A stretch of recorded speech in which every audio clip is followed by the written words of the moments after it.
Pemirsa, Ombudsman RI ini merilis hasil investigasi atas prakarsa sendiri terkait dengan permasalahan pagar laut yang terjadi di Kabupaten Tangerang, Banten.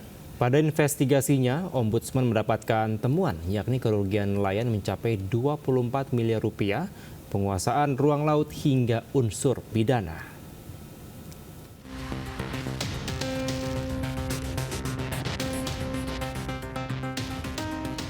Setelah mendapat informasi terkait keberadaan pagar laut yang merugikan nelayan dari sisi ekonomi pada 28 November 2024 dan 2 Desember 2024, Ombudsman Perwakilan Provinsi Banten melakukan investigasi sejak 19 Desember 2024. Kepala Ombudsman Perwakilan Provinsi Banten, Fadli Afriyadi, mengatakan, dalam investigasi, pihaknya menemukan kerugian nelayan sebesar 24 miliar rupiah. Selain itu juga terdapat indikasi penguasaan ruang laut seluas 370 hektar di Kohot Tangerang. 263 bidang telah terbit sertifikat dan 50 bidang telah dicabut melalui mekanisme Contractius Actus. Ombudsman juga menemukan upaya pengajuan sertifikat seluas 1.415 hektar yang tersebar di 16 desa dalam wilayah 6 kecamatan. Ombudsman juga mendapati unsur pidana terkait pagar laut, yakni pagar yang tak berizin, potensi dampak lingkungan, mengganggu ketertiban umum, merugikan masyarakat, upaya penguasaan ruang laut, serta peredaran 2 surat diduga palsu. Penguasaan ruang laut di mana 370 hektar awalnya diajukan di daerah Kohot. Pengajuannya itu 370 hektar. Nah, pihak yang sama atau lembaga yang sama yang mengajukan itu mengajukan kembali seluas 1.415 atau hampir 1.500 hektar yang itu berdasarkan peta yang diberikan ya, itu ujung terluarnya yang mereka ajukan itu sama persis dengan pagar laut. Selain itu, Ombudsman juga berpendapat bahwa informasi mengenai proyek strategis nasional PSN tidak secara lengkap dan memadai disampaikannya maupun disediakan oleh pemerintah termasuk pihak terkait, sehingga terjadi praktek pemaksaan tafsir PSN oleh oknum dan pihak tertentu. Dari Jakarta, Rian Rahman, Novan Dwi Kusuma, iNews melaporkan.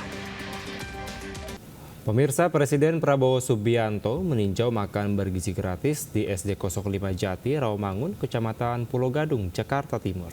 Tidak hanya meninjau program MBG di sekolahan, Presiden Prabowo juga meninjau dapur penyajian program makan bergizi gratis di lokasi tersebut.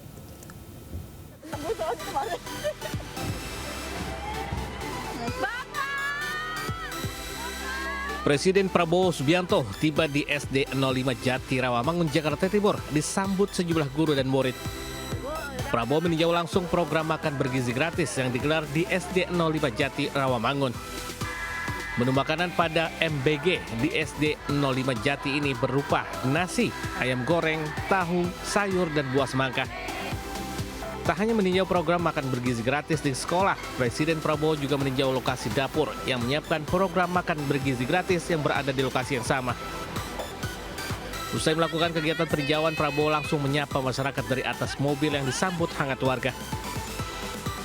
Dari Jakarta, Rio Manik, iNews melaporkan. Kita ke informasi lainnya, pemirsa. Menteri Pertahanan Republik Indonesia Syafri Syamsuddin bersama rombongan meninjau kapal induk Prancis Charles de Gaulle atau CDG yang saat ini sedang berlabuh di Lombok.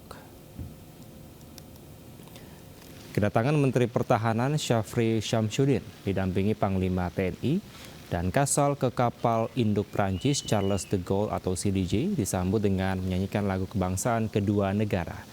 Menhan kemudian memeriksa alutsista buatan Prancis seperti helikopter Caracal maupun pesawat Falcon, serta meninjau combat management system di kapal CDG ini. Kunjungan Menhan ini akan ditindaklanjuti dengan procurement di mana saat ini Indonesia membeli 42 pesawat tempur Rafale, termasuk kapal selam Sorcopain. Baik Menhan Syafri Syamsuddin dan Menhan Prancis sepakat meningkatkan hubungan pertahanan, termasuk di dalamnya peningkatan kemampuan bahasa Prancis dari personel TNI. Kunjungan ini menandakan persahabatan yang kuat antara Indonesia dan Prancis.